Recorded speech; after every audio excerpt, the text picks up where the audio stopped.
사랑합니다. 네, 우리 모두는 행복하기를 바랍니다. 그런데 어떻게 해야 행복해지는지, 또 무엇이 행복인지를 아는 분은 그리 많지 않습니다. 부귀영화, 권력, 명예, 이런 것들이 우리를 행복하게 해줄까요? 필요하고 좋기는 하지만 인간의 삶에 이런 것들이 결코 행복을 결정짓는 것은 아니라고 생각합니다. 나보다 너로 향하여 다 내어주는 사랑이 우리를 행복하게 해줍니다. 이 시간 참된 행복이 무엇인지, 어떻게 할 때 행복해지는지를 깨닫는 은총의 시간이 되시기를 기도드립니다.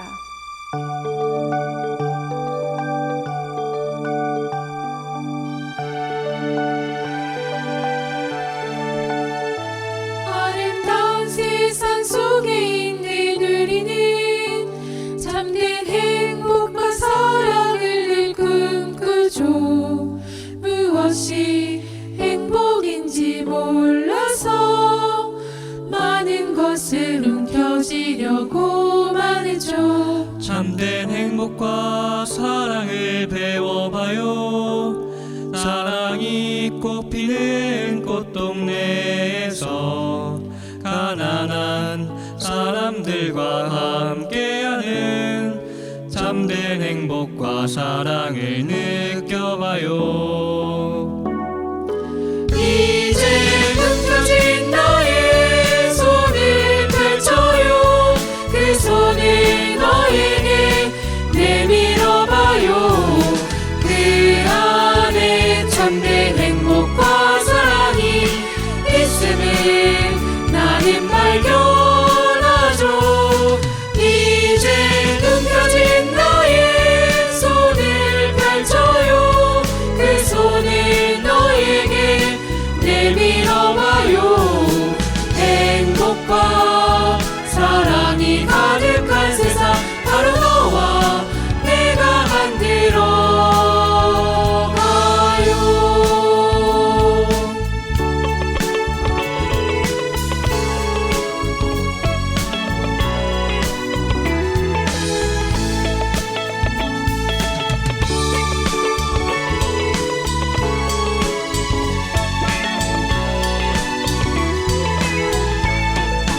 이제 움켜쥔 나의 손을 펼쳐요. 그 손을 너에게 내밀어봐요. 그 안에 참된 행복과 사랑이 있음을 나는 발견하죠. 이제 움켜쥔 나의 손을 펼쳐요. 그 손을 너에게 내밀어봐요. 행복과 사랑이 가득한 세상, 바로 너와 내가 만들어가요.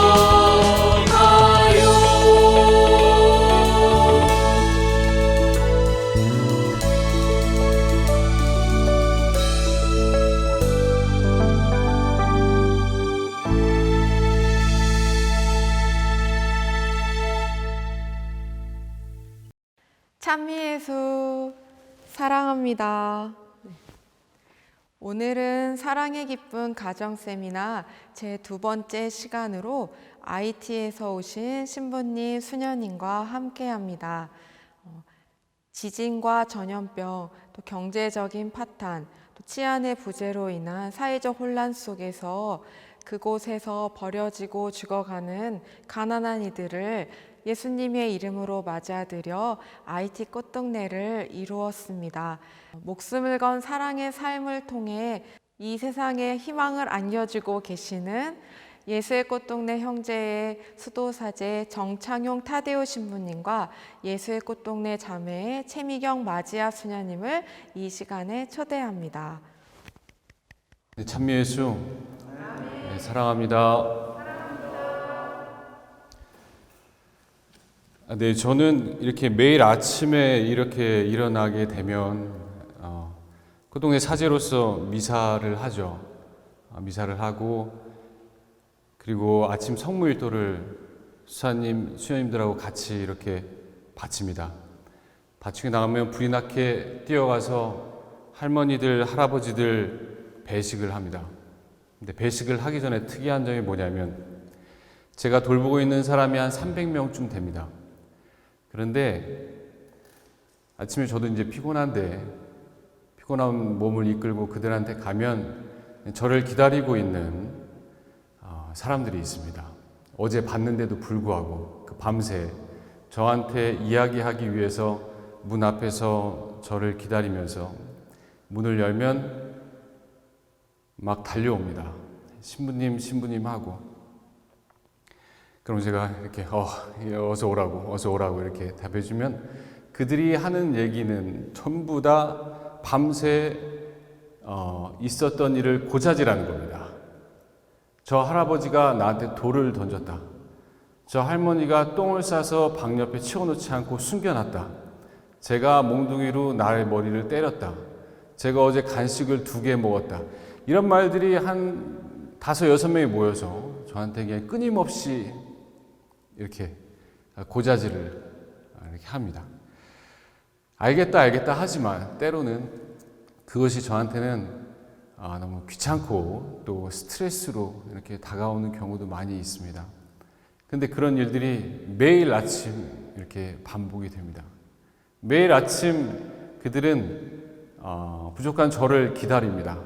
신부님한테 고자질을 하면 이 내가 당했던 서러움을 어떻게 극복할 수 있으리라. 신부님만이 나의 억울함을 해결할 수 있을 것이다 라고 하면서 아침 새벽부터 저를 그 문 앞에서 기다리면 저는 그 얘기를 듣고 귀찮다는 듯이 그냥 쳐내버리죠. 왜냐하면 맨날 있는 일이니까. 맨날 싸우고 맨날 돌을 던지고 맨날 욕하고 맨날 밥그릇 가지고 싸우고 맨날 그 기저귀 가지고 싸우는 일이니까. 하지만 매일 아침 기다리는 그들의 마음을 보면 매일 아침 이렇게 안 갈 수가 없습니다. 매일 아침 자녀들이 우는 모습을 보면 아무리 귀찮아도 그 자녀들의 얼굴을 보면서 달래주러 갈 수밖에 없습니다. 매일 저녁 아프다고 울부짖으면 그 울음소리를 듣고 잘 수 있는 사람이 얼마나 되겠습니까?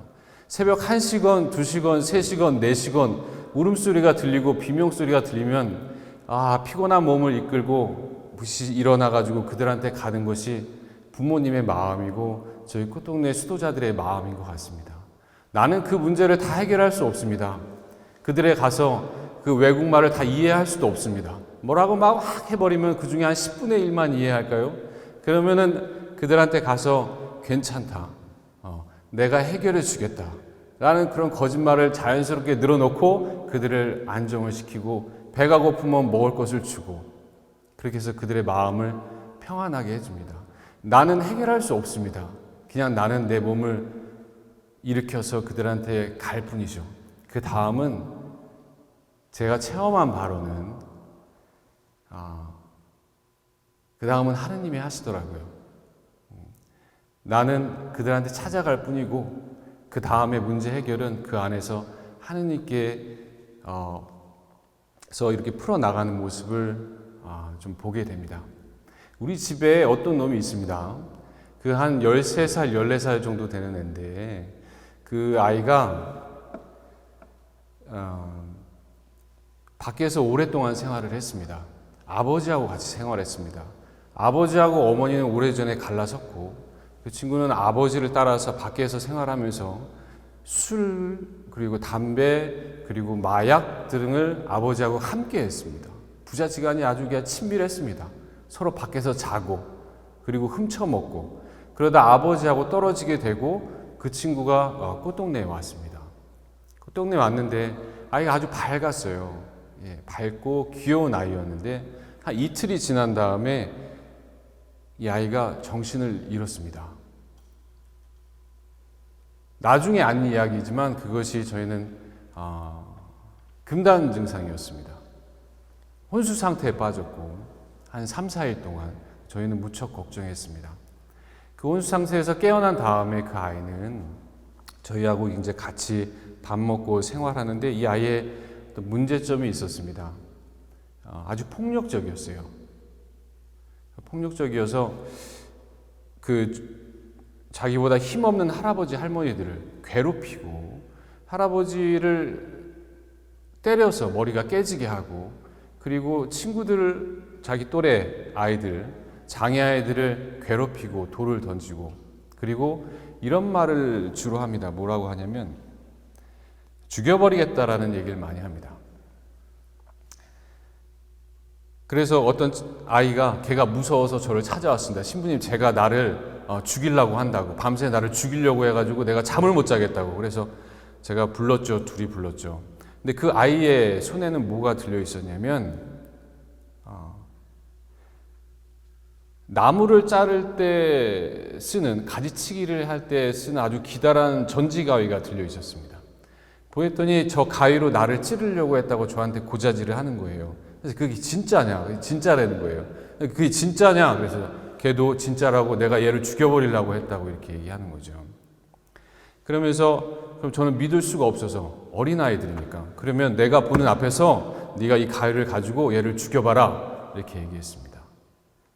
걔는 한치의 망설임도 없이 그 가위를 들고 여기 옆에 있는 친구의 목을 자르려고 했습니다. 저는 처음 보는 광경이라서 아주 당황스러웠고 저는 순간 그 상황을 맞긴 했지만 그 아이가 아주 살벌하게 느껴졌고 무섭게 느껴졌습니다. 그 아이는 화가 났을 때 저를 죽이겠다고 큰 칼을 들고 위협을 했습니다. 이 조그마한 놈이. 그러면서 자기는 이미 길거리에서 사람들 2명을 죽였고 그리고 내가 얼마든지 여기에서 나를 괴롭히는 사람을 죽일 수 있을 것이다 라고 무서운 눈빛을 가지고 저희들이 이렇게 협박했죠. 성호도 글 줄 몰랐습니다. 주님의 기도도 잘 하지 못했습니다. 저희 수도자들이 밤에 가서 걔가 기분 좋을 때 가서 기도를 해줍니다. 성령으로 기도를 해주고 또 묵주 기도를 같이 해주고 그 아이는 지금도 그러고 있습니다. 제가 비록 여기 있지만 그 아이는 아직도 마음속에 그런 문제를 가지고 있습니다. 뭐냐면 그 아이는 저희들처럼 부모님의 사랑을 제대로 받지 못했습니다. 그리고 아버지와 너무 우리와 다른 삶을 그렇게 살아왔습니다. 그 아이에게는 사람을 죽이는 것이 큰 잘못으로 다가오지 않습니다. 얼마든지 그럴 수 있는 일들이죠. 이게 IT 꽃동네에서 흔히 벌어지는 일들입니다. 길가에 버려지는 사람들이 너무나 많고 병원에서 치료를 받지 못해서 고통받는 사람들이 너무나 많고 우리 외국인들 저희 꽃동네 수도자들이 가면 너도 나도 저희들한테 손을 다 벌립니다. 도와달라고. 우리는 다 도와줄 수가 없어요. 상처에서 벌레가 득실득실 되는 그 상처를 보면서 때로는 우리도 능력이 없어서 마음 아파할 때가 있습니다. 사회적으로, 정치적으로, 그리고 경제적으로 IT가 많이 불안하다고도 하고 그리고 그것에 대한 결과로 많은 가정들이 또 행복하지 못하게 깨지고 그것에 대한 결과로 또 많은 사람들이 길거리에 주저앉게 되고 또 그것에 대한 결과로 사람들이 버려지고 아무도 모르게 죽어갑니다. 그런 상황 속에 그런 상황에 직면해 있는 저는 한없는 무력감을 느낍니다. 꽃동네가 아주 능력이 많아서 모든 사람을 다 데리고 올 수 있었으면 좋겠지만 그것도 안 되고 내가 신부로서 정말 치유 능력이 좋아서 예수님처럼 손을 대면 다 나을 수 있으면 좋겠지만 그것도 안 되고 무슨 내가 말을 잘해가지고 그들을 이렇게 하느님의 말씀으로 위로해주면 좋겠지만 그것도 안 되고 내가 할 수 있는 능력은 항상 한계가 있고 거기에 안타까워하는 그들의 모습과 그리고 더 안타까워하는 저의 모습에 어떻게 해야 되는가 라는 고민을 이렇게 많이 하고 살았던 기억이 납니다. 저는 IT에서 지금 10년째 살고 있습니다. 처음에 IT에서 처음 갔을 때는 약간의 기대감으로 갔다면 살면 살수록 이런 말씀이 있습니다. 바오로 사도가 이런 얘기를 했어요. 사실 우리는 이미 사형 선고를 받은 몸이라고 느꼈습니다. 이 말씀이 저의 삶에 딱 맞았습니다. IT에 1년, 2년, 3년, 4년 살수록 내 삶은 이미 다 끝났고, 내가 하고 싶은 것도 못하고, 내가 먹고 싶은 것도 먹지 못하고, 내가 하고 싶은 말도 자유롭게 하지 못하고, 어디 가고 싶은 데도 가지 못하고, 완전히 묶여서 지내는 나의 모습과 어떤 희망이 점점 사라져가는 나의 모습 안에서 나는 바오로 사도처럼 이미 사형 선고를 받은 몸이라고 느꼈습니다. 라고 마음속으로 여러 번 고백했던 것 같습니다. 그런데 그 뒤에 바오로 사도는 이런 말을 덧붙입니다. 사실 우리는 이미 사형 선고를 받은 몸이라고 느꼈습니다. 그러나 그것은 우리가 자신을 신뢰하지 않고 죽은 이들을 일으키시는 하느님을 신뢰하게 하시려는 것이었습니다. 이런 말씀을 해주십니다. 그러나 그것은 우리가 자신을 신뢰하지 않고 죽은 이들을 일으키시는 하느님을 신뢰하게 하시려는 것이었습니다. IT 꽃동네에 한 신부님이 이렇게 오셨습니다. 네덜란드에서 이제 20살 초반에 이게 파견된 신부님인데 이름은 이제 돌아가셨는데 미셸 신부님이라고 선교사 신부님이었습니다. 저희하고 만났을 때가 거의 80이 다 돼서 연로한 나이였습니다. 저희 꽃동네에 오게 된 계기는 그 신부님이 한 50년 동안 IT에서 선교사 생활을 하시다가 몸이 약해지자 돌볼 사람이 없었습니다. 그 IT에 있는 가톨릭 교회가 그렇게 넉넉지 않아서 그 신부님을 보살필 능력이 안 됐고, 그래서 그 신부님은 저희 꽃동네로 이렇게 오게 되셨습니다. 신부님, 네덜란드로 돌아가십시오. 여기 대사관도 있고 대사관을 통해서 신부님은 얼마든지 네덜란드로 돌아갈 수 있습니다. 라고 저희들이 요청했지만 신부님은 무슨 이유인지 그냥 자기는 안 돌아가겠다고 하셨습니다. 그래서 결국 갈 곳은 꽃동네밖에 없었죠. 그 신부님이 처음에 오셨는데 이제 연로하시니까 잘 걷지도 못하고 거의 침대에 누워 계셨는데 이게 항상 입으로 성모님한테 정구를 구했습니다. 성모님 저희를 위하여 빌어주소서라는 말을 아침부터 저녁 끝까지 내내 의식이 있는 동안은 그렇게 하시는 거예요. 그러면서 점차 하루가 지나고 이틀이 지나고 3일이 지나고 신부님을 통해서 은혜를 받았던 사람들이 많이 찾아옵니다. 저희 그래 꽃동네를 통해서 그 신부님을 만나고 신부님한테 기도받고 이렇게 돌아가시는 분들이 참 많았어요. 하지만 1년이 지나고 2년이 지나고 신부님의 건강이 점차 안 좋아질수록 사람들의 발길은 뜸해졌습니다. 그리고 신부님의 건강도 더 안 좋아지고 이제 치매도 좀 더 심해지고 그리고 대소변도 가리지 못해서 저희가 기저귀를 채워드리고 식사도 이제 저희가 먹여드려야 되는 그런 상황에 다다랐죠. 미사도 이제 더 이상 할 수 없으시고 때로는 숨을 쉴 수 없어서 저희가 산소 호흡기도 껴주시고 때로는 벌레가 자기 몸을 갉아먹고 있어도 그것을 어떻게 처리할 수 없는 그런 몸에 힘이 하나도 없게 됐습니다. 꽃동네라고 하지만 IT에 있는 꽃동네는 그렇게 시설이 좋지 않습니다. 그냥 시멘트 집, 페인트 칠도 하지 않은 시멘트 집에 한 3평 정도 되는 집에 신부님은 침대 하나에 그냥 침대 하나 있었습니다. 짐도 하나도 없으셔가지고.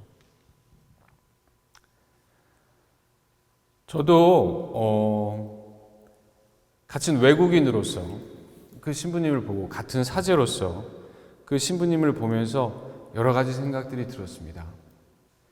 이 신부님은 50년 동안 이 IT에서 봉사했는데 결국 인생의 끝이 이 모양이구나. 그렇게 온 몸과 마음을 다해서 헌신했는데 결과적으로 이렇게 아무도 모르는 곳에서 죽어가는구나. 어느 날 아침에 저녁에 그 신부님이 조용히 돌아가셨습니다. 돌아가시기 전에 저희가 신부님한테 가서 저희 병자성사도 주고 같이 기도도 해줬습니다. 돌아가셨다고 이제 소식을 알리니까 어느 한 곳에서도 이 신부님을 책임지려고 하지 않았습니다. 그러니까 장례를 책임질 사람이 없었어요. 그 모습에 저는 많이 좀 실망했습니다. IT 사람들이 이렇게 고마움을 모르는 것인가.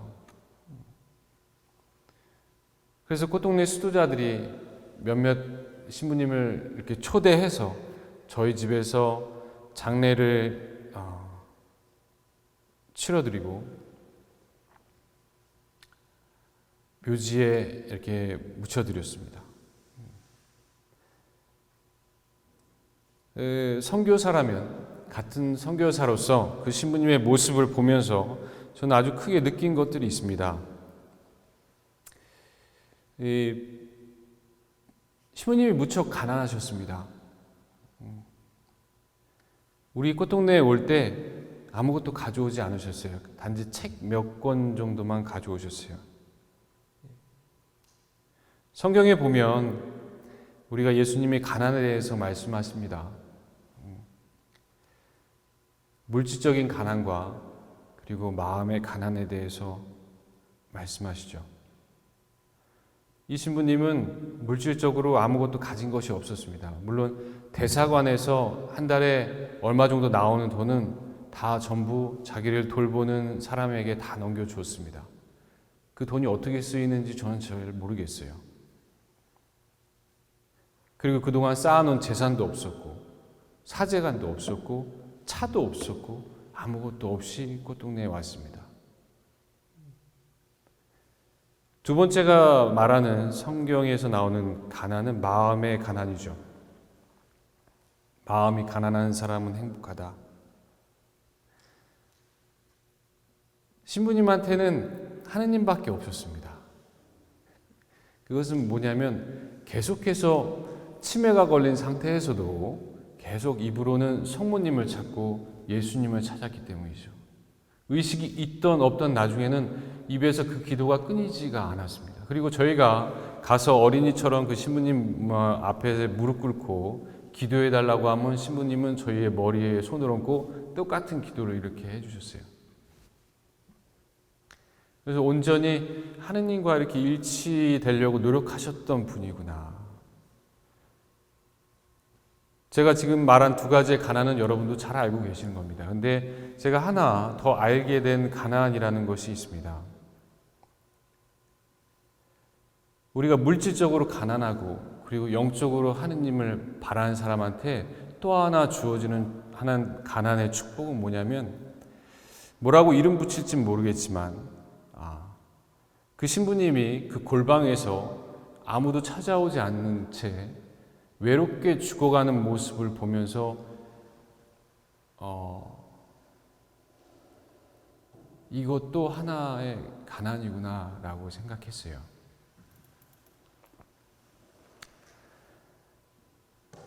많은 업적을 쌓았고 공헌을 쌓았고 친구들이 많았고 은인들이 많았지만 결국 세상을 떠날 때는 아무도 없었습니다. 아무도 없이 오로지 하느님과 그 신부님만 있는 자리에서 그 신부님은 생을 이렇게 마감했습니다. 인간적인 제 눈으로 보면 불쌍한 겁니다. 비참하고 그리고 IT 사람들한테 화도 나고 어떻게 이렇게 내버려 둘 수가 있는가. 나는 저렇게 죽기 싫다. 나는 그래도 적어도 편안한 자리에서 내가 사랑하는 사람들 곁에 둘러싸여서 조용히 죽음을 맞고 싶지 마치 버려진 사람처럼 그렇게 죽기는 싫다라는 마음이 들었는데 그 신부님이 죽어가는 그 모습은 정확히 예수님의 모습과 똑같았습니다. 예수님은 수많은 사람들에게 둘러싸여 있었죠. 십자가에. 하지만 예수님의 마음을 이해해 주는 사람은 없었습니다.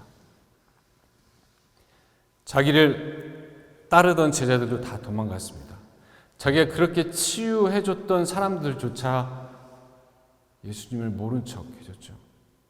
철저히 외롭게 죽음을 맞이하는 것이 그 다음에 이어지는 가나안이구나. 이것을 지향하면서 살아야 되는가. 우리는 이런 것들을 사실 삶에서 많이 느낍니다. 나를 이해하지 못하는 상황들이, 그러니까 다른 사람들이 나를 오해하는 상황들, 나를 잘 이해해주지 못하는 상황들이 참으로 많습니다. 내 마음은 그게 아닌데 저 사람은 내 마음을 하나도 이해해주지 않아요.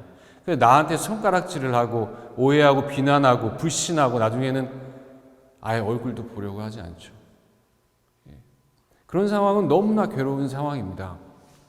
아침에 일어나면 돌덩이가 마음에 하나 이렇게 놓여 있는 기분이에요. 방문 밖을 나가기 싫은 거예요. 그 사람을 보기가 싫어가지고. 그래서 그 사람 피하고 싶고 상황을 피하고 싶고 나는 이게 아닌데 왜 저 사람은 나를 몰라주지? 나는 좀 더 그 사람을 사랑하고 싶은데 왜 내 마음은 몰라주지? 왜 이렇게 나는 이렇게 외롭게 남겨져 있는가? 마치 진짜 내 삶이 사형 선고를 받은 느낌이죠. 이런 마음이 그 신부님이 외롭게 죽어간 마음과 똑같은 그런 축복된 가난이 아닌가. 하지만 불평만 했던 제 모습을 되돌아보게 되는 거죠. 왜 나한테, 나 아무 짓도 안 했는데 왜? 오히려 그것을 감사하게 받아들였더라면, 그렇게 외롭고 쓸쓸한 마음을, 고독한 마음을 감사하게 받아들였더라면 더 많은 은총을 누릴 수 있지 않았을까. 나를 오해하고 나한테 돌을 던지고 나한테 욕을 하고 나한테 비난하는 사람들한테 앞에서 내가 느끼는 감정들에 대해서 감사했다면 내가 더 많은 은총을 누리지 않았을까 라는 반성을 이렇게 해봅니다.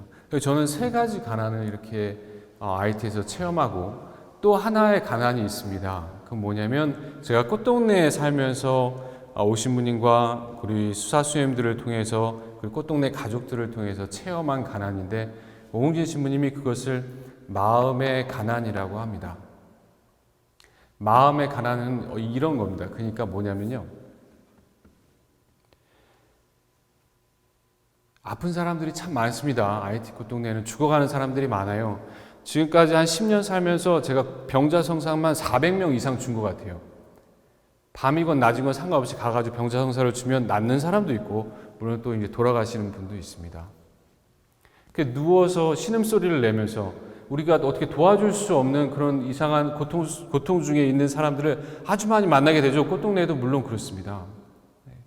나는 의사도 아니기 때문에 이 사람이 어디 아픈지도 잘 모르겠어요. 그러면 옆에 가서 이렇게 앉아요. 그 병자성사를 주기 전에 앉아요. 영대를 딱 걸치고 성수를 준비하고 병자성유를 딱 준비하고 처음 하는 기도가 뭔지 아십니까? 미안합니다 라고 합니다. 미안합니다. 그리고 죄송합니다. 내가 잘 못 살아서 내 죄 때문에 이렇게 고통받고 있는데 참 미안합니다. 그 이야기를 아픈 아기한테도 하고 그리고 아픈 어른들한테도 그렇게 합니다. 미안합니다. 죄송합니다. 저를 위해서 이렇게 보석해 주셔서 죄송하고 미안합니다. 제가 할 수 있는 건 지금 이 순간 당신을 위해서 기도해 드리겠습니다 하고 병자성사를 이렇게 항상 줍니다. 이 마음은 내가 더 해주고 싶은데 이 사람을 도와주고 싶고 낫게 해주고 싶고 더 잘되게 해주고 싶은데 내가 할 수 있는 능력이 없는 겁니다. 그래서 내 마음이 너무 안타까운 거예요. 이런 상태를 마음이 가난하다고 이렇게 얘기를 하셨습니다. 저는 이러한 상태를 또 어떻게 제가 받아들였냐면 이렇게 얘기하겠습니다. 무력감입니다. 무력감. 내가 도와주고 싶은 사람 앞에서 내가 아무것도 할 수 없는 그런 무력감입니다. 십자가에 달리신 예수님의 그 무력감과 겟세마니 동산에서 그렇게 울부짖던 예수님의 무력감과 그 그리고 모든 사람이 배신했을 때 홀로 있었던 그 예수님의 무력감과 많은 성인들이 자신들한테 손가락질을 해도 그냥 그 길을 갈 수밖에 없었던 무력감과, 그리고 사람들이 왜 그렇게 바보같이 사냐고, 그 사람을 버리라고, 지혜롭게 살라고, 그게 정말 세상의 지혜라고, 이제 포기하라고, 네 삶을 가라고 했을 때 내가 바보처럼 그 길을 갈 수밖에 없었던 그런 무력감입니다.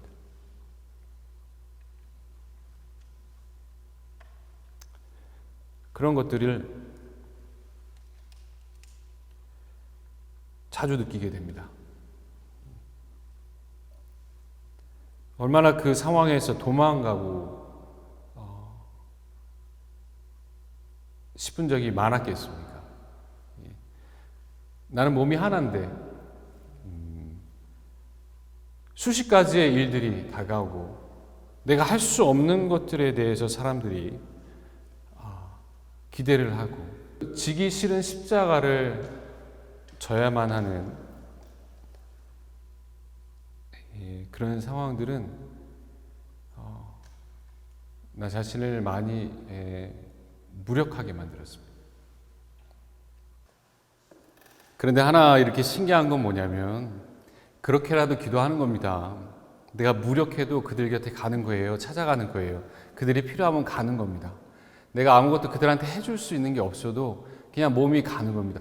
옛날에 오신 분님이 제가 IT 가기 전에 이 젊은 신부한테 이런 얘기를 해주셨어요. 젊은 신부가 너무 걱정이 되니까 야, 너 거기 가서 뭐 하려고 하지 마. 그냥 그들 가운데 있으면 돼. 라는 말을 9년 전에 해주셨습니다. 이 말을 저는 지금까지 잘 기억하고 있습니다. 공항에서 그런 얘기를 해주셨어요. 사실 저는 그때 뭘 하려고 하지도 않았고 뭘 해야 할지도 몰랐지만 그냥 그들 가운데 있으면 돼 라는 말이 저한테는 많이 힘이 되고 위로가 되는 그런 말씀이었습니다. 저는 뭘 하려고 하지 않았습니다. 무력해도 몸을 질질 끌고 그들한테 가는 거예요. 새벽 1시나 2시나 잠을 깨우면 막 투덜투덜거리고 내가 뭘 할 수 있다고, 나는 전기에 대해서도 모르고 펌프에 대해서도 모르고 그 아픈 사람이 돌아가시는 이유도 모르고 난 아무것도 모르지만 그냥 가는 겁니다. 가서 그런 무력감을 가진 채 가지만 거기서 기도를 하는 거예요. 어떻게 해야 됩니까? 그냥 도와주십시오. 그래서 병자성사를 받고 치유가 됩니다. 더 사세요. 죽어가는 사람이 이렇게 살아서 더 사시는 거예요. 기적같이 낫기도 하고, 아니면은 돌아가시기 전에 저희가 곁에서 그래도 부족하지만 그 옆에서 마음을 다해서 기도해주면 평안히 돌아가실 수 있도록 그 역할. 이렇습니다. 바울 사도가 그런 얘기를 했어요. 사실 우리는 이미 사형 선고를 받은 몸이라고 느꼈습니다. 그러나 그것은 우리가 자신을 신뢰하지 않고 죽은 이들을 일으키시는 하느님을 신뢰하게 하시려는 것이었습니다. 내가 무력함을 느끼고 비참함을 느끼고 어려움을 느낄 때 그때가 기회인 겁니다. 그때 우리는 감사 기도를 드릴 수 있는 거예요.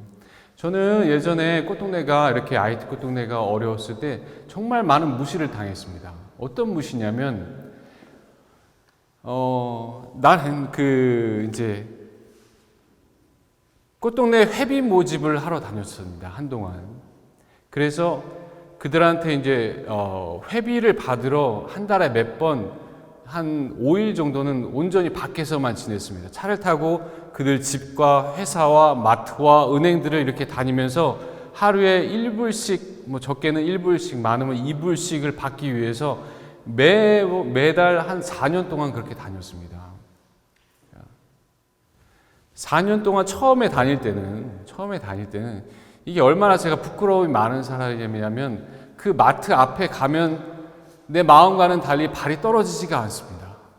왜냐하면 내 마트나 은행에 들어가서 내가 돈가방을 옆에 딱 들고 신부가 들고 들어가가지고 이제 장부를 펼친단 말이죠. 장부를 펼쳐가지고 이 사람들한테 돈을 받으려고 이제 기입을 하고 있으면 그 사람들만 보는 게 아니라 상관없는 손님들도 다 저한테 관심을 돌립니다. 그 시선이 너무 부끄러웠고, 어떤 사람은 너는 부자 나라에서 왔으면서 왜 우리 가난한 사람들한테 이렇게 손을 벌리느냐, 너는 돈이 많은 나라에서 오지 않았느냐, 가라, 나는 너를 도와주지 않겠다 라는 말을 들으면 훌훌 털고 일어나 버리면 되는데 이게 안 되는 거예요. 어떤 사람들은 바쁘다고 하고 좀 기다리라고 앉아있으라 하고 3시간 기다리게 합니다. 그리고 내가 딱 1불 받아서 옵니다. 하루 종일 돌아서 1불 받아서 와요. 그런데도 또 갑니다. 또 왔냐고 그럽니다.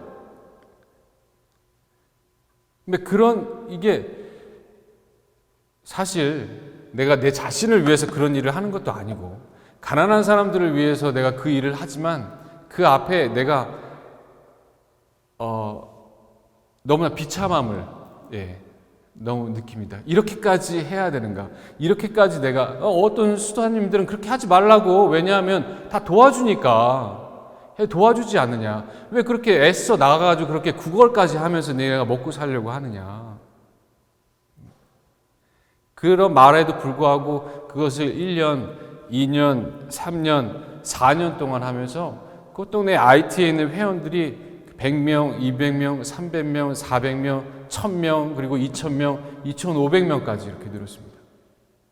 그들이 하나같이 꽃동네에 대해서 감사하고, 회비는 물론 그때처럼 똑같이 잘 안 내지만 그들이 꽃동네를 위해서 기도해주고 시간이 나면 찾아와줘가지고 그렇게 꽃동네 안에 이렇게 풍요로워지는 그런 결과를 맺게 돼. 나는 그냥 찾아간 것밖에 없습니다. 내가 무슨 능력이 있어서 그들한테 말을 잘해서 그냥 간 게 아니라 그냥 가야만 하니까 간 겁니다. 이게 얼마나 중요한 겁니까? 내가 엄마이기 때문에 엄마 역할을 한 것뿐입니다. 내가 기뻐서 한 게 아니에요. 내가 아빠이기 때문에 아빠 역할을 한 거고, 내가 신부이기 때문에 어거지로 피곤한 몸을 이끌고 가서 미사를 하는 겁니다. 안 빠지고.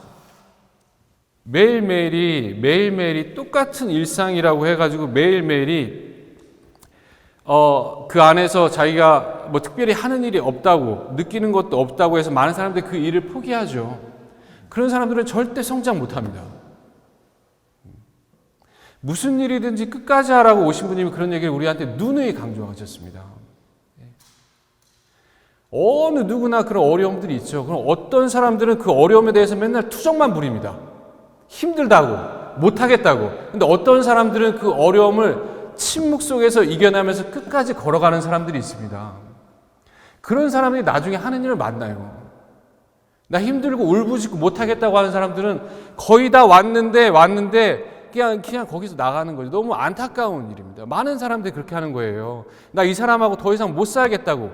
나도 힘들어. 너도 힘들어. 다 힘든데 너만 힘드냐? 그건 다 참고 어렵지만 십자가를 지고 살아가는 건데, 그런 어려운 과정을 우리가 좀 넘을 필요가 있지 않겠느냐. 우리 꽃동네에는 수도자들이 같이 살고 있습니다. 같은 수도자들끼리도 그런 감정들이 쌓입니다. 그래서 이제 좀 얼굴도 안 보고 싶을 때가 있어요. 의견 차이도 맞지 않고, 그리고 서로 성향도 많이 다르고, 그럴 때마다 서로 의견 차이도 있고, 그리고 서로 마음이 좁아서 잘 삐지기도 하고, 그런 말도 하지 않아요. 얼굴도 안 보고. 그럴 때 가장 피해보는 사람이 누군지 아세요? 갈 때 가장 피해보는 사람은 우리가 정말 지향으로 가지고 있고, 우리가 평생 목적으로 가지고 있던 그 꽃동네 가족들이 가장 많이 피해를 봅니다. 어떻게 보면 엄마 아빠가 싸우면 가장 피해를 많이 보는 사람들이 자녀들일 거예요.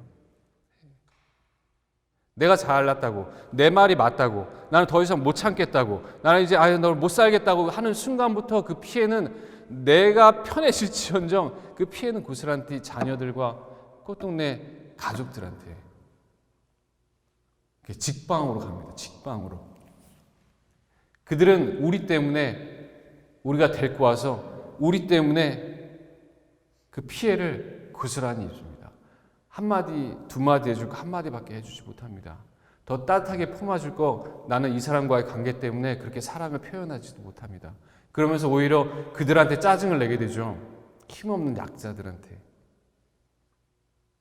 그러면서 그들은 안에도 상처가 이렇게 쌓여져 갑니다.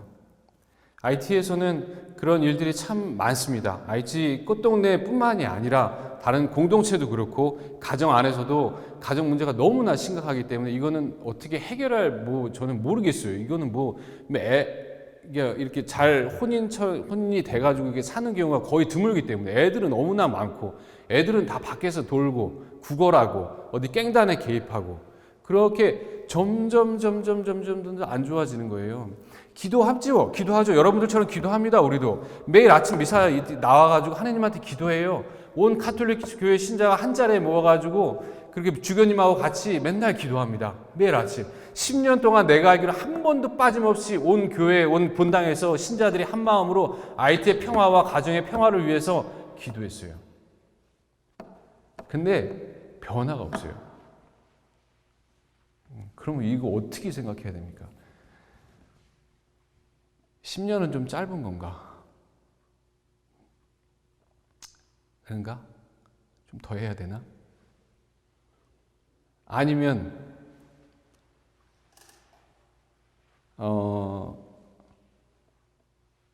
하느님이 안 듣는 건가?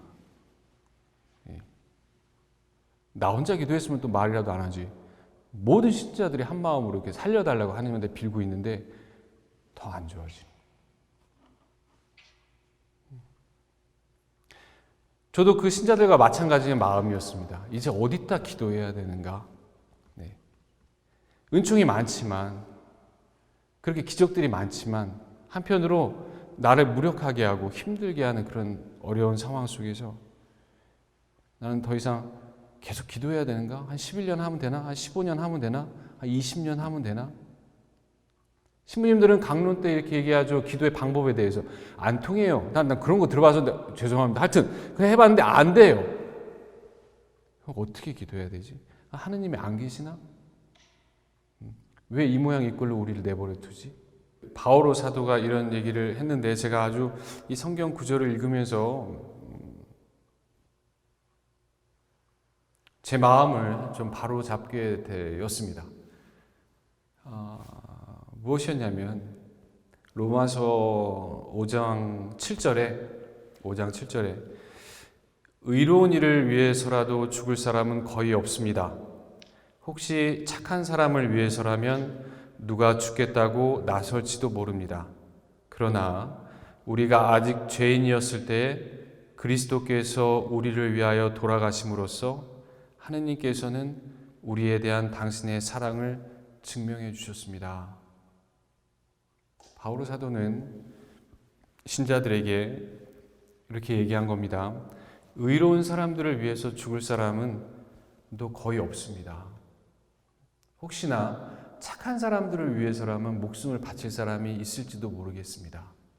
하지만 우리가 아직 죄인이었을 때 예수님께서는 우리를 위해서 돌아가심으로써 우리의 사랑을 증명해 주셨습니다. 나한테, 우리한테 주어진 사명, 선교 사명은 무한한 권능을 가진 십자가가 아니라 그들의 고통과 죽음을 대신하는 그런 넉넉한 십자가를 내 등 뒤에 지고 가는 것입니다. 내가 가진 십자가, 내가 가진 능력, 그것은 나는 사람들을 변화시킬 수 없습니다. 하지만 하느님께서 나에게 허락하신 은총은 모든 사람이 그 사람을 위해서 죽지 않으려고 할 때 내가 예수님처럼 그 사람을 위해서 죽겠다고 나서는 그 모습입니다. 이게 예수님의 신비라는 것입니다. 예수님의 신비는 사람을 변화시키는 것 이상으로 내가 그 사람의 고통과 죽음을 대신하는 겁니다. 우리의 사명은 세상을 변화시키는 것이 아니고 내 옆에 같이 살고 있는 형제나 자매나 아니면 가족 구성원이나 그들의 어려움을 내가 대신하는 것입니다. 그래서 바오로 사도가 거기서 덧붙여서 이렇게 얘기합니다. 나는 여러분에게 갔을 때 뛰어난 말이나 지혜로 하느님의 신비를 선포하려고 가지 않았습니다. 나는 여러분 가운데 있으면서 예수 그리스도 곧 십자가에 못 박히신 분 위에는 아무것도 생각하지 않기로 결심하였습니다. 내가 이 사람을 변화시키려고 다가갔을 때는 그 사람은 잘 변화하지 않습니다. 바울 사도의 말에 의하면 내가 이 사람을 정말 구원하고 도와주고 싶다면 내가 가진 지식이나 어떤 지혜나 그런 훌륭한 언변이나 그런 마음으로 다가가는 것이 아니라 이 사람의 고통과 죽음을 대신할 수 있는 예수 그리스도의 십자가의 신비를 가지고 가난한 사람들한테 가는 것이고 내 이웃한테 가는 것이고 그리고 형제 자매들한테 가는 것이 아니겠습니까? 제가 지금까지 잘못 알았다면 하느님께서는 이 구절을 통해서 지난 10년간의 어떤 저의 해외에서 살았던 생활들을 잘 정리를 해주셨습니다. 변하지 않는다고 해서 그렇게 많이 저처럼 실망하는 사람들이 많이 있습니다. 내가 노력한 만큼 결과가 나오지 않는다고 해서 힘이 빠지고 포기하는 사람들이 많이 있습니다. 그것은 목적 자체가, 우리가 방법 자체가 좀 틀린 것 아니겠습니까? 우리는 세상을 변화시키려는 사람들이 아닙니다. 우리는 세상의 고통과 죽음을 대신하려고 하는 사람들이죠. 그 안에서 우리는 무력감도 느끼고 고통도 느끼고 그리고 어려움도 느끼고 때로는 그 안에서 하느님의 신비도 체험합니다. 바울 사도가 그런 얘기를 했습니다. 굳게 서서 흔들리지 말고 언제나 주님의 일을 더욱 많이 하십시오. 여러분의 노고가 헛되지 않음을 여러분은 알고 있습니다. 고린토서 15장 58절의 말씀입니다. 굳게 서서 흔들리지 말고 언제나 주님의 일을 더욱 많이 하십시오.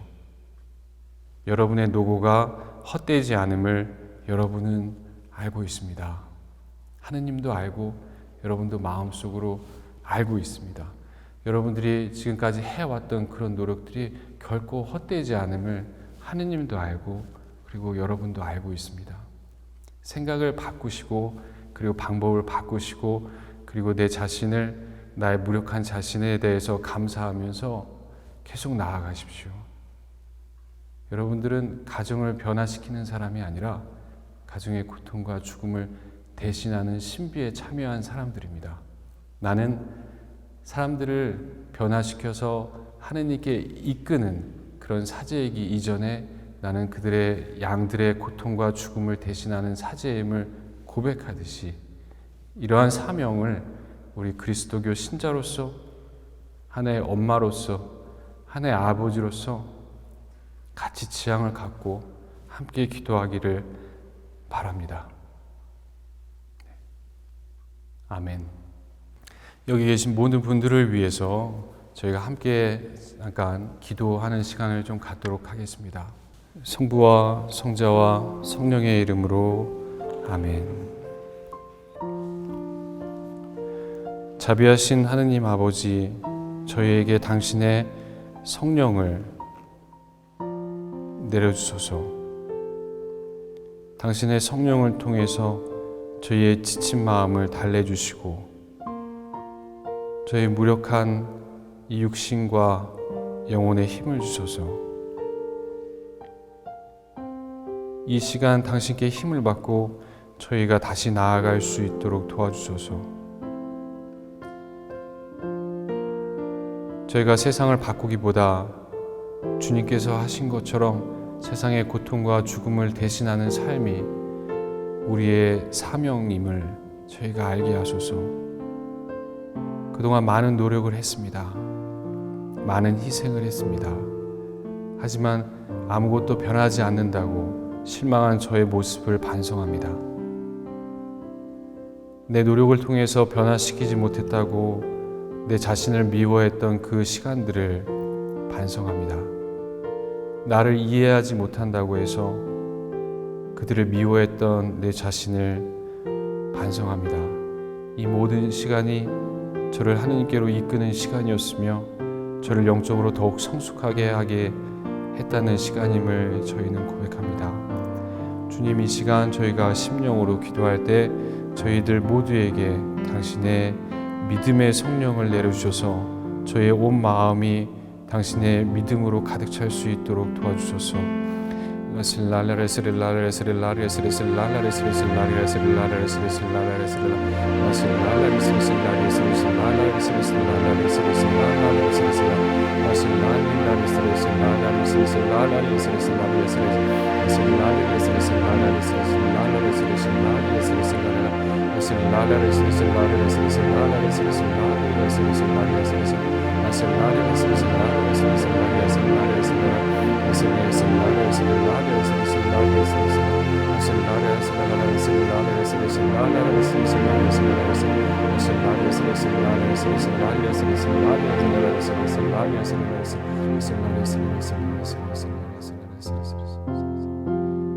나는 약한 사람들을 택했고 그리고 죄가 많은 너를 택했다. 나의 신비가 너의 십자가와 고통 안에서 가장 많이 드러나기 때문이다. 내 사랑하는 아들, 딸들아, 너의 노력과 수고가 헛되지 않음을 내가 알려준다. 영적인 세계 안에서 너는 과연 빛나고 자랑스럽다. 포기하지 말고 너의 길을 내 안에서 끝까지 가라. 나는 너와 함께하고 너의 마음을 가장 잘 아는 자다.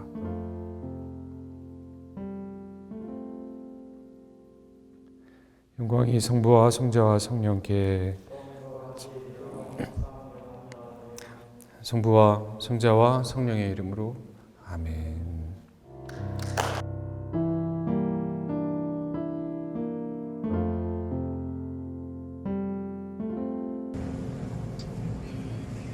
대월 첫 주 월요일 새벽에 방문하던 불빛달 제네랄을 오늘 저녁 다시 가게 된 이유는 방치되어 있던 젊은이를 데리고 와야 한다는 마음이 강하게 들었기 때문이다.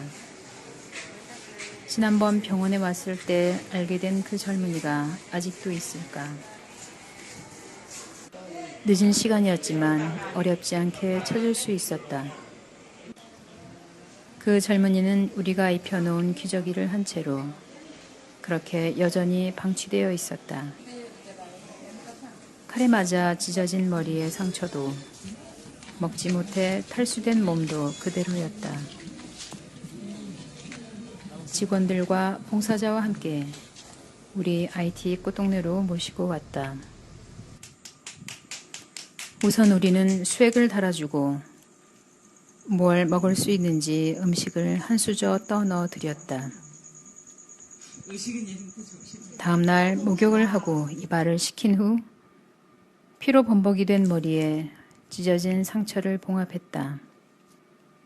그리고 우리는 경과를 지켜보았다. 자신의 이름을 오뎅이라고 했다. 오뎅이라고? 내가 좋아하는 오뎅. 오뎅은 식사를 하면서 빠른 회복세를 보였고 걷기도 하고 말을 하기도 하였다. 살아난 것도 기적이었지만 오뎅의 밝은 미소와 봉사정신은 더욱 우리를 놀라게 했다.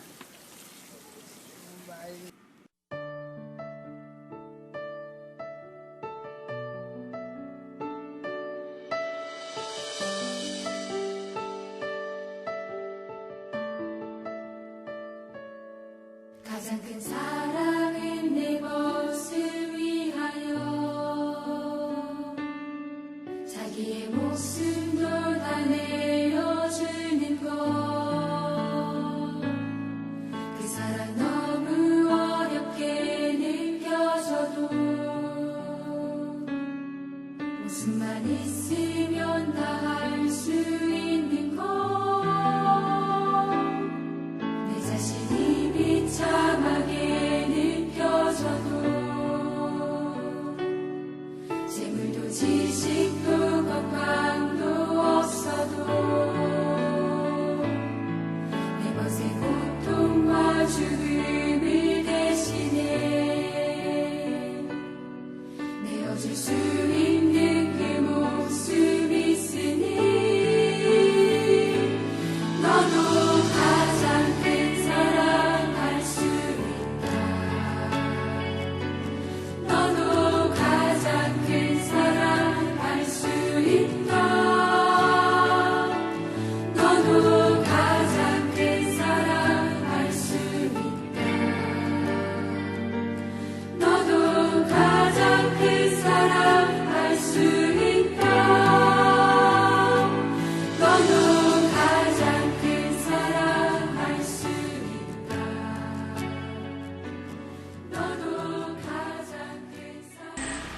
kontan pi.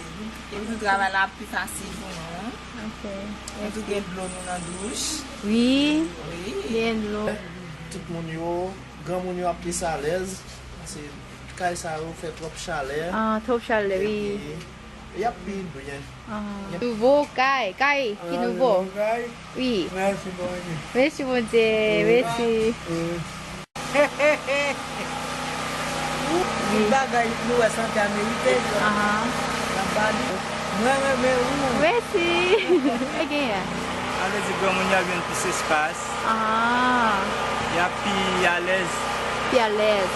E le swa nan pwa yo pi bientou, tako mwen ka fè toune le swa. Ah.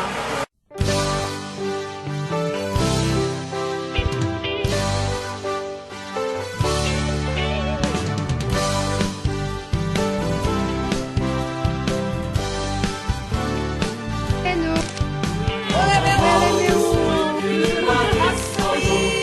이것은 주님의 음성입니다. 얻어먹을 수 있는 힘만 있어도 그것은 주님의 음성입니다. 사랑합니다. IT 꽃동회에서 수임하고 있는 최미경 마지아 수녀입니다. 반갑습니다. 이렇게 성가정 세미나 이 여정 중에 계시는 여러분들께 주님의 큰 축복이 함께 하기를 기도드립니다. 이 세미나를 통해서 여러분들의 삶 안에 주님의 그 성령의 활동하심으로 인해 가정에 큰 축복이 함께 하시기를 바랍니다. 저는 이제 2012년에 IT를 이렇게 오게 됐고, IT에 와서 보니 참 한국이랑 정말 많이 다른 것들을 이렇게 체험하고 살고 있습니다. IT는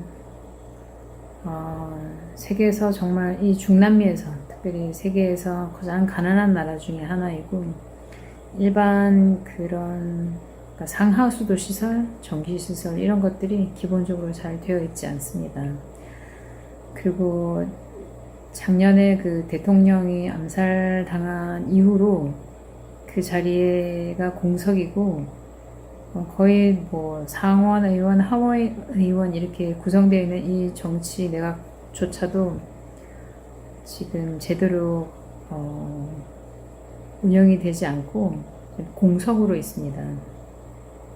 그러다 보니 이 어떤 나라의 문제들, 치안 이런 것들을 담당할 어떤 책임을 지고 담당할 이런 사람도 없고, 그냥 무정부 상태라고 보면 맞는 것 같습니다. 거의 이 수도 지역은 갱들이 장악을 하고 있습니다. 듣기로는 한 100개의 단체에 갱들이 있다고 하는데, 갱들이 주로 이제 납치도 하고 폭동도 일으키고 경찰하고 총격전도 이루고, 아니면 자기들끼리 영토 싸움을 하기도 하고, 이런 과정 안에 그냥 무고한 시민들이 많이 이렇게 피해를 입고 사는 터전을 잃어버려서 쫓겨나기도 하고 가족을 잃기도 하고 많은 어려움 속에 있습니다. 그러다 보니 이렇게 올바른 사회를 구성하기도 어렵고 올바른 가정을 구성해 나아가서 사는 것도 쉽지 않다, 이런 생각이 듭니다. 가정이 반듯하게 올바로 서지 않다 보니까 이제 아이들 교육도 이렇게 바로 되지 않고, 그러다 보니 이 사회 전반적인 어떤 인식들, 윤리의식들 이런 것들이 굉장히 좀 제대로 서지 않는다, 이런 생각을 하게 됩니다. 이런 사회적인 문제, 그러니까 가정이 무질서해지고 가정이 쉽게 무너지고 이런 것의 그 주 원인은 가난도 있고, 그다음에 이 사랑의 결핍 이런 것들이 있는 것 같습니다. 왜냐면 저희가 이렇게 버려진 분들, 그러니까 신체적으로 병들어서 정말 치유받지 못해서 상처가 곪고 골마 구더기가 생기고 이런 경우는 저희가 이제 보통 국립병원에 이 빵이랑 음료수를 이렇게 나눠주면서 그 한쪽 구석에 버려진 분들을 모시고 올 때 그런 분들을 많이 봅니다.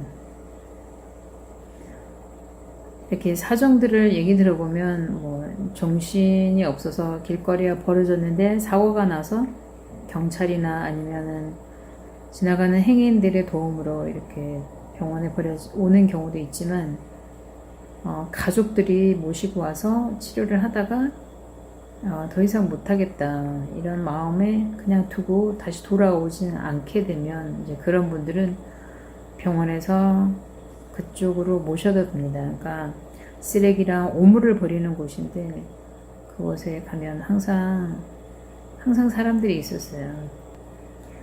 저희가 이제 IT 꽃동네를 하면서 오신 분님께서 늘 하시는 말씀은 한 사람의 영혼을 구원하라 이런 말씀을 하십니다.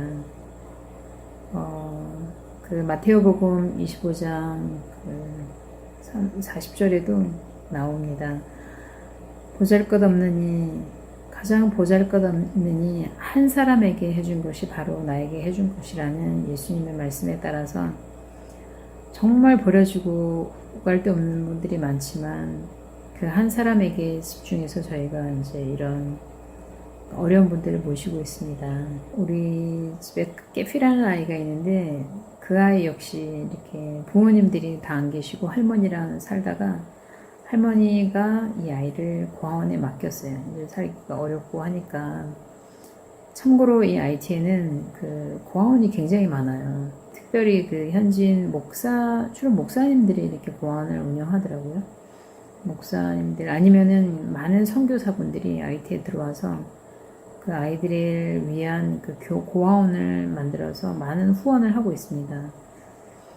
아무래도 아이들에게 어떤 이 IT에 대한 희망을 심어주는 그런 역할을 하기 때문에 저희 꽃동네 길 건너에 있는 이 고아원을 방문을 이제 우연히 알게 돼서 하게 됐는데 갈 때마다 이 깨피라는 아이는 한쪽 구석에 혼자 이렇게 먼지를 뒤집어 쓰고 늘 우울한 표정으로 앉아 있었어요. 주변에 아무도 친구도 없고 그래서 갈 때마다 그 아이한테 말도 시켜보고 옆에 있어주기도 하고 안아주기도 했는데 한마디도 말을 이렇게 하지 않습니다. 그냥 이름이 뭐냐 그러면 정말 개미 소리만하게 자기 이름을 얘기하는데 잘 안 들렸어요.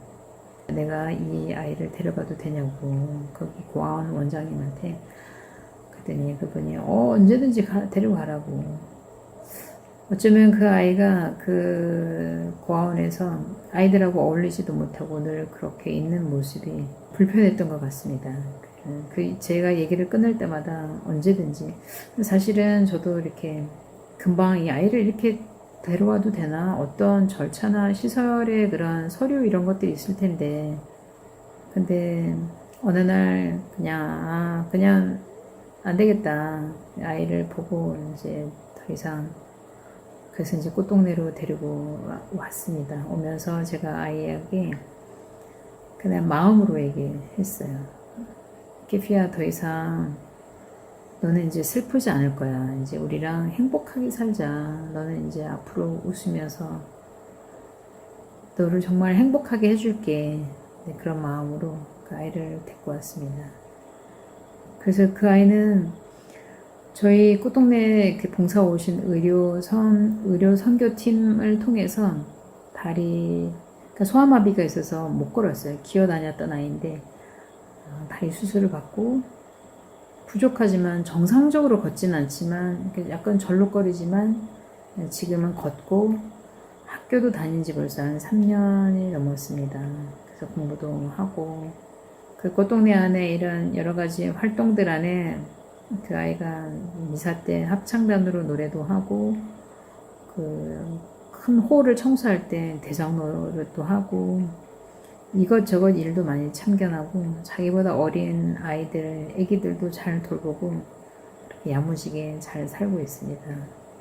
그렇게 많은 사람들이 버려지고 이제 저희가 입소해서 이렇게 도와주고 가난한 이들을 그렇게 해서 저희가 1명, 2명 이렇게 모시고 살다 보니 처음에 꽃동네를 시작할 때는 한 220명 정도 됐었는데 지금은 320명 이렇게 큰 가족들을 모시고 살고 있습니다. 그런데 이 큰 가정 안에 왜 어려움이 없겠습니까? 엄청난 어려움이 있습니다. 이 가지 많은 나무에 바람 잘 날이 없다고 하루도 사건 사고가 나지 않고 지나간 날들이 없고 큰 소리가 나지 않고 지나가는 날들이 별로 없습니다. 그렇지만 이 오 신부님께서 하시는 말씀 중에 이런 말씀이 있습니다. 상대방의 그 부족한 것을 내가 채워줘라. 저희는 누구도 완벽한 사람은 없습니다. 내가 상대방의 부족한 부분이 보인다는 건 하느님께서 저를 그 사람의 부족한 부분을 채워주라고 보냈다고 생각이 듭니다. 제가 보지 못하고 제가 알지 못한 건 할 수 없습니다. 그러나 제가 상대방의 부족함이 보인다면 그거를 채워주는 게 저의 역할이고 하느님께서 원하시는 일이 아닌가. 그리고 저의 부족한 부분을 그 누군가가 채워줄 때 참 고맙고 감사한 마음이 이렇게 듭니다. 제가 이제 IT 꽃동네 이렇게 책임을 맡고 있지만 정말 부족한 것들이 많은데 함께하는 이제 수사수님들이 그런 부분들을 정말 구석구석 채워주고 이렇게 살아가고 있습니다. IT 꽃동네가 이 10년을 살아가는 이 시간 안에 큰 무리 없이 끊임없이 버려진 분들을 모실 수 있는 은총을 받지 않나 이런 생각을 해봅니다. 그 요한복음 13장 35절에 이런 말씀이 있습니다. 너희가 서로 사랑하면 모든 사람이 그것을 보고 너희가 내 제자라는 것을 알게 될 것이다. 이런 말씀이 있습니다. 저희가 물론 한 사람의 영혼을 구하러 오긴 했지만 함께 사는 수하수님들을 사랑하지 않고 가장 가까이 있는 이들을 사랑하지 않는다면 그 외에 그 큰 업적들, 큰 일들, 성과들이 그 무슨 의미가 있을까 이런 생각을 해봅니다. 여러분 가정 안에서도 가장 가까이 있는 그 배우자 분들을 사랑하시고 내가 꼭 가정 공동체가 아니더라도 내가 사는 공동체에서 가장 가까이 있는 이를 사랑하는 일을 게을리하지 말아야 하겠습니다. 그 사랑하는 일은 바로 상대방의 부족한 것을 채우는 일이 아닌가 생각을 해봅니다. 부족한 강의 이렇게 들어주셔서 감사하고 주님의 축복을 빕니다. 여러분 삶 안에 주님의 성령이 활발하게 활동하시기를 기도드립니다. 감사합니다. 사랑합니다. 네, 우리는 가난한 이들 안에 계시는 예수님을 만날 수 있었습니다.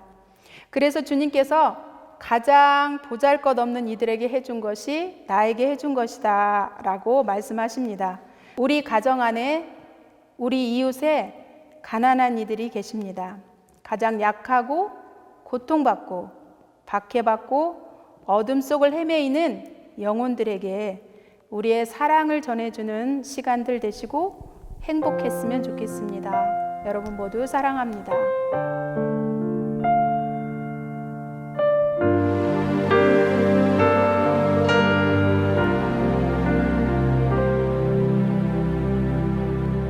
가장 보잘것없는 이들에게 해준 것이 나에게 해준 것이다. 가장 보잘것없는 이들에게 해준 것이 나에게 해준 것 가장 보잘것없는 이들에게 해준 것이 나에게 해준 것이다. 가장 보잘것없는 이들에게 해준 것이 나에게 해준 것이다. 가장 보잘것없는 이들에게 해준 것이 나에게 해준 것이다. 가장 보잘것없는 이들에게 해준 것이 나에게 해준 것이다.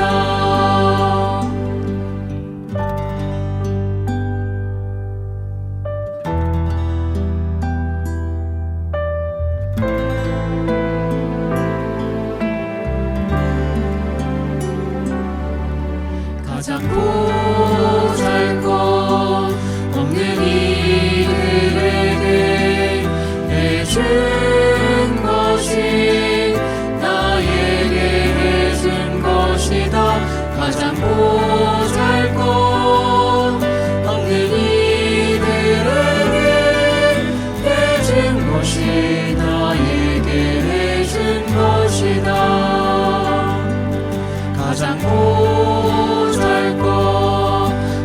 이들에게 해준 것이 나에게 해준 것이다. 가장 보잘것없는